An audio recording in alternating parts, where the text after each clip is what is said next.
C. Joseph Vijay எனும் நான்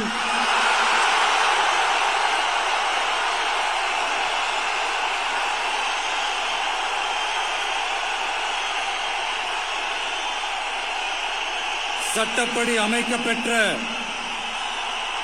இந்திய அரசியல் அமைப்பின்பால் உண்மையான நம்பிக்கையும் மாறா பற்றும் கொண்டிருப்பேன் என்றும் இந்திய நாட்டின் ஒப்பில்லாத முழு முதல் ஆட்சியையும் ஒருமையையும் நிலை நிறுத்துவேன் என்றும் தமிழ்நாட்டு அரசின் முதலமைச்சராக உண்மையாகவும் உளச்சான்றின்படியும்